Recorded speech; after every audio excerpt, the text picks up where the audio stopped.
This week we're opening up an 80s kitchen to make it more family friendly and bring it into the 21st century. This is the point I'm so of no excited. return. Are you sure? So excited. All right. I've been helping homeowners improve their home for a lot of years. They think it's intimidating, but it actually can be a lot of fun. And we're here to help. Here you go. Dad's the expert, but I've learned a few things along the way. Practical, realistic home improvement information is what today's homeowner is all about.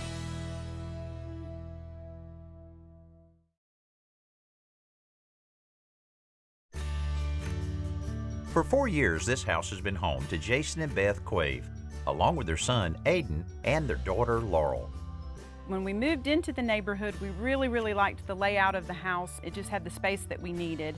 We really liked the location. We didn't really think of it as a fixer-upper per se, but we knew we would have to do some updates as we went along, and it was built in 1985, so obviously there's some parts of the house that needs to be brought up into the next century, really. All right, well, Chelsea and Danny, y'all come on into my very 1980s kitchen. Well, I know you guys have been in the house a little while. You probably have some good ideas of some of the things that you want to do. What are some of the things you're thinking? I think I know what the first thing might be. What? These cabinets. Yes, Oh. the bend down. You get a few people in the kitchen and it just is like a hole. It shrinks really fast, and you're kind of cut off, or at least from your waist to your shoulders. But that's a lot of cabinets to lose. You think you can, well, let me ask him. What can you do without that many cabinets? There's a lot of stuff that I don't even know what it's for. I've never seen us even use it, so maybe we don't need it. I think if I organize well, I can manage with less, because I still have a lot of cabinets here and here. The top cabinets, I'm not even using them because I can't reach it. That's so true. We have to get a I ladder think out there's- every right, time we need to use it. I assume you want to paint them. I think that would really lighten up everything in the room to Right. paint them. And these knobs have driven me crazy. I wasn't going to say anything about the They're very unique. Yeah. We did not put those in. Of course, you know, it's funny with people that putting knobs there because you don't have the leverage, you know, to really open them. You know, you need them back over here. Well, they're too tall for my kids. They can't even use them. So that's I why got it's you. scraped up here on some of the, Oh, because okay. they just flick them. It's warm in here. I don't know if you can tell, but anytime I do any type of cooking, the vent situation does not work really well for me. I mean, it turns on and makes a noise, but it doesn't really Just do doesn't go anything. anything. It doesn't go anywhere. And so all the heat just stays in the kitchen. It's recirculating. Yeah. I guess you knew that because it Yeah. blows back in your face when Right. you're cooking. Yeah, that, right there we can fix that. As long as we have some way of routing up there, we'll have to really look. And you can be pretty creative, especially being that close to an outside wall. So our plan involves removing the cabinets between the kitchen and family room, as well as the one behind the sink. We'll replace that one with floating shelves and paint the remaining cabinets. Then we'll add a proper new island range hood that vents to the outside. Before work starts, the cabinets have to be cleared. The first thing that came to my mind was my friend Candy Negus. We're going to take everything out of these cabinets and we're going to start sorting it into categories. She's a professional organizer, and so she's very gifted at knowing where things need to go, having a home for all of the things in the cabinets. You're going to go, I didn't know I had 3 sets of mixing bowls. And then the editing process is easier for you because you're like, well, I don't even like that set. That's probably why I bought these new ones, but you never got rid of the old ones. This will not be a problem to get this edited down and fit it in the leftover space, because I'm going to tell you, we all have 50% of too much stuff. After the cabinets are cleared and sorted, we return to start the demolition process. This is the point I'm so of no excited. return. Are I'm you sure? so excited. All right, okay, well, we're not going to put them back up after lunch. Good. Whew, those are heavy. All I can smell right now is bacon out of this bin hood. Could there be a greater tease on planet Earth than the smell of bacon without having bacon? Man, right in front of us, it just smelled like bacon was cooking right in front of us. It was a bit of relief to know that we didn't have to save that overhead cabinet. I like to save cabinets, Right, like to me too. recycle them, use them elsewhere, but that would have been a heavy, heavy cabinet. There you go. Is that satisfying? Very much so. Yay! There we go. Now you don't have to do this anymore. That's right. I know, we can Oh, stand maybe right we'll just there. leave it like this. Now you have floating shelves. That's right. See-through. See through. There we go. Ooh, that's a trend. We should start that. I think we should. Peekaboo. Look at that. That is amazing, just They already. got all this light in the kitchen now too. Wow. It's not so dark.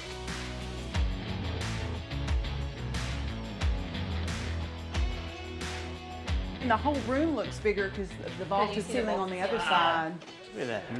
This was the most intimidating part of this project for me. Paint, I'm not worried about, but this was, I just didn't know where to start. So now we have that done, we can leave. You got the rest of it. Not quite. When using wood glue to make furniture repairs, for example, if you have a split chair leg or a tabletop, anywhere you have a crack that you need to get glue into, how do you get the glue in there that coats both surfaces really evenly? Well, here's one trick.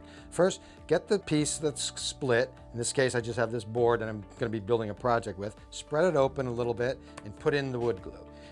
Add it from the top, right there. You don't need too much. This glue is incredibly strong. And then we're going to use a piece of string. This is Mason's line, and we're going to use it as dental floss. In fact, you can actually use dental floss to work the glue through the joint.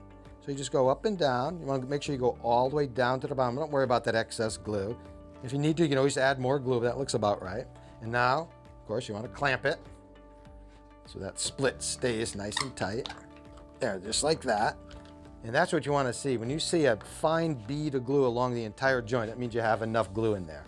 And there you go. Now just let that dry, and it'll be good as new.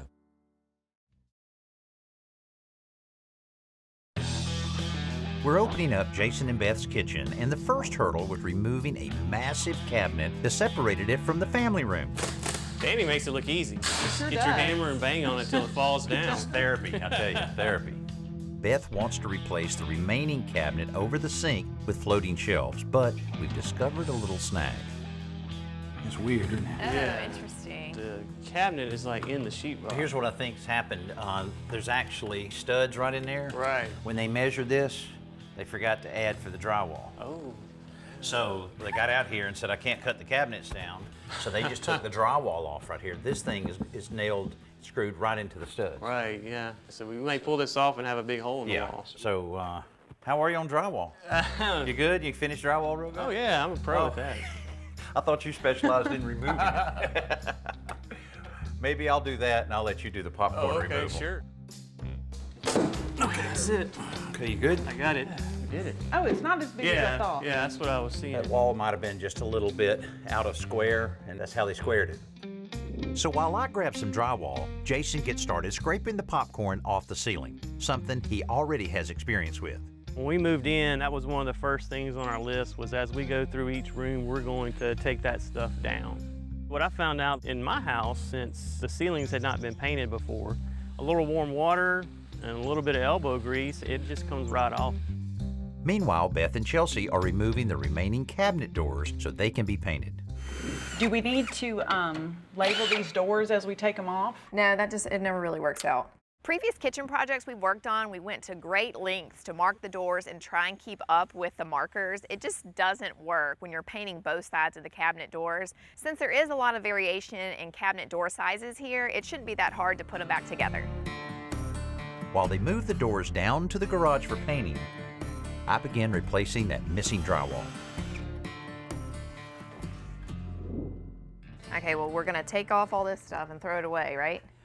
Right, because we have new hinges and we've got the door pulls that we're doing instead of the knobs. But matching the footprint of the old hinges can be a challenge. The best way to match surface mount hinges, bring the old one in. A couple things we're looking for. You have the mounting holes. There's an offset where the hinge comes in contact with the door. We have to match that to make sure it works. So the best thing to do, bring the hinge in the store. So one of us will do that and the other one will be filling in the holes. Okay. It's actually an automotive body filler, so it's really stanky. Okay. All right, so this is like a 2-part epoxy. So you're a science woman. Yeah, it must be some kind of polymer that's in there that causes it Now you to just hard. went too far. Too much science? I know Beth is a science teacher, and so I knew she would understand and appreciate this 2-part epoxy system, but then she started talking about polymers. I don't know, I just follow the directions. Oh, so you really don't need a lot in Oh, no. I mean, you don't want too much excess, but a little bit will sand off, yeah. What I love about using Bondo for this kind of application is that it dries as hard as the wood itself, so once you sand it and paint it, you'll never know that there were holes there to begin with. By the end of the day, all the cabinet doors are prepped and sanded, so Beth and Jason's homework is prepping and priming the cabinet boxes upstairs.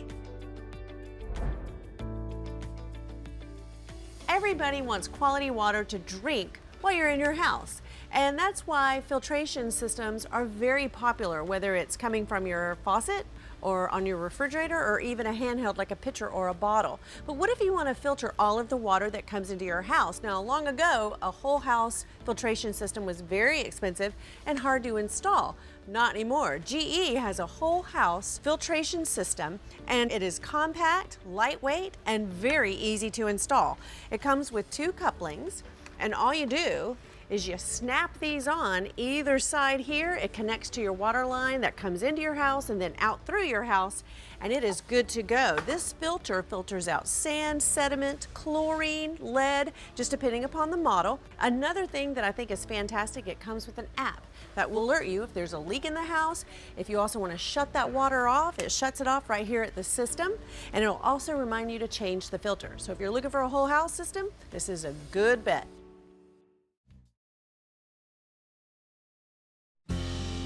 Jason and Beth's kitchen has been opened up and the old cabinets primed.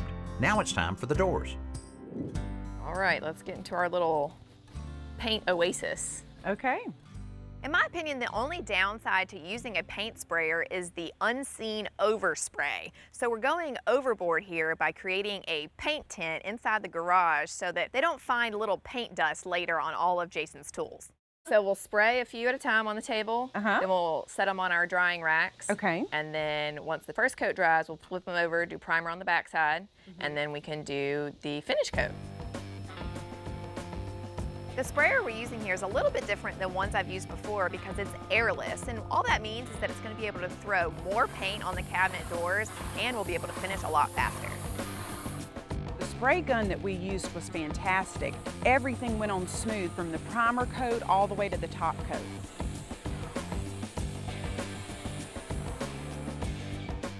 We're always running out of sawhorses when we're painting cabinet doors, and I found these stack racks which give you the same amount of linear feet as the sawhorses we use, but you can stack them on top of each other so you're saving square feet.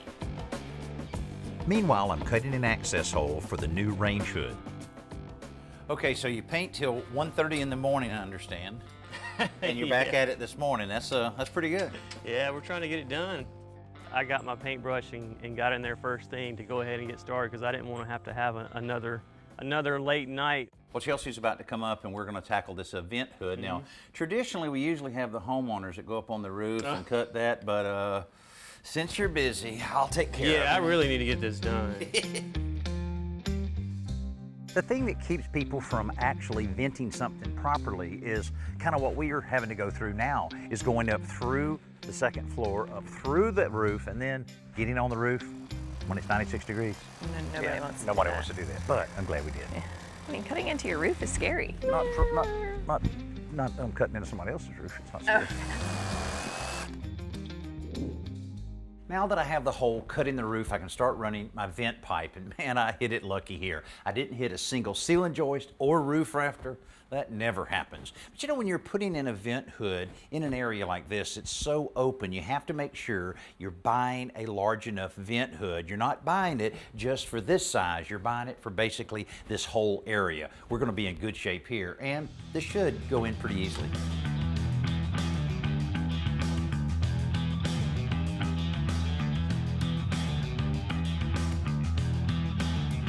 There's really about 5 pieces left and we can turn this vent fan on. Okay. And when you turn the vent fan on, it makes your hair stand up like this.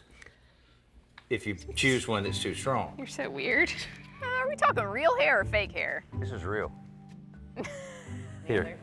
I'm working on it. It's all tangled. Put it through here. I've See, I already think figured I all just that. need to sit down and read the directions to you I while you already read the work. directions. I read them all last night. You know, I wonder sometimes if these homeowners really think that we argue or we're just kidding around. We're always just kidding around, right? Hold that. There you go. Tippy toe up there. We hold little $10 shoes. Here you I go. did.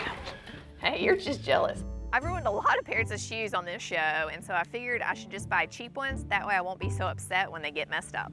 Jelly, I can tell. I like those kind of shoes.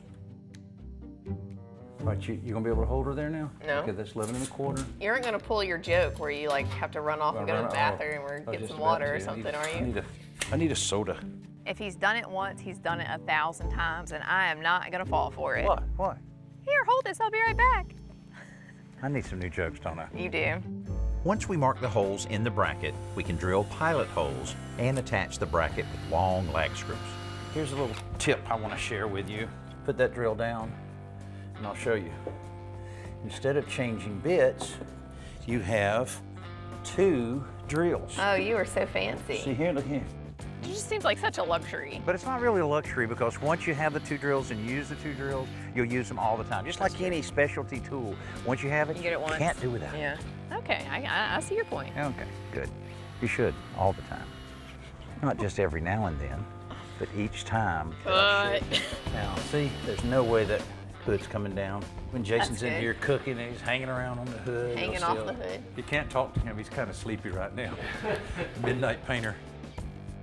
To support the weight of the fan, Braun utilizes a rigid metal cage that slides over the pipe and attaches to the ceiling bracket. Next, a 2-piece stainless steel cover slips over that assembly. Before we connect the 480 CFM blower assembly to the frame. And finally, we lower the bottom piece of the cover into position. So Beth, this is how wide we talked about your shelves being.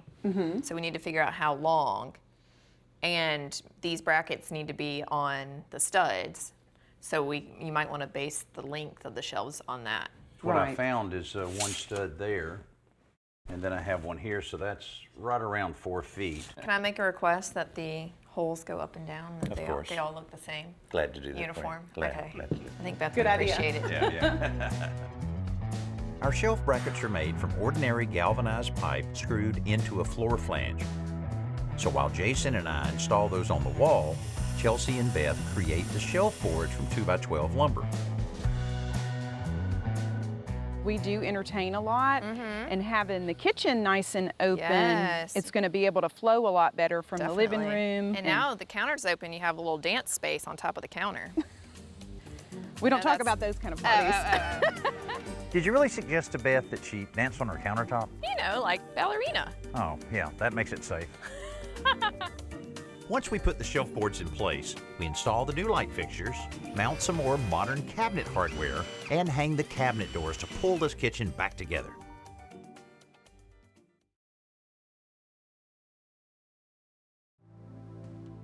Jason and Beth's kitchen has tall ceilings and gets a lot of natural light, but because of the dark stained woodwork and the low-hanging cabinets, it felt small, dark, and dated. Plus, the heat and smell of cooking always lingered thanks to the recycling range hood. Now, their kitchen has a completely different feel. The removal of those dark overhead cabinets makes the room feel twice the size it did before, and the natural light that's being shared between the rooms makes both areas brighter. Of course, painting the cabinets a lighter shade and adding new light fixtures didn't hurt either. The range hood also adds light as it makes a bold visual statement and quietly removes the heat and fumes of daily cooking. That 80s feel is gone too, thanks to more modern cabinet hardware and the homemade floating shelves that Beth really wanted. And at only about $1,200 for materials, we didn't spend a fortune to freshen up this kitchen, so Jason and Beth will have money left to update the rest of the house. I could not be more pleased. I'm so excited by the openness with the upper cabinets being gone, but the paint color on the cabinets, the wall color. And I like the fact that it helps us as a family stay more interactive. That's where we spend most of our time, right? It was good to have direction though, so that there was a plan, because I could see it in my mind, but having it all come together just makes all the difference. You know, years ago when people built houses, they seemed to always want to separate the kitchen from the rest of the house. Nowadays, that's completely different. Everybody wants that wide open space. But when we take down cabinets like this to create a wide open space, it's a lot more than that. To me, it's about bringing the family together, and I really like that. Hey, I'm Danny Lipford. Thanks so much for being with us right here on today's Homeowner.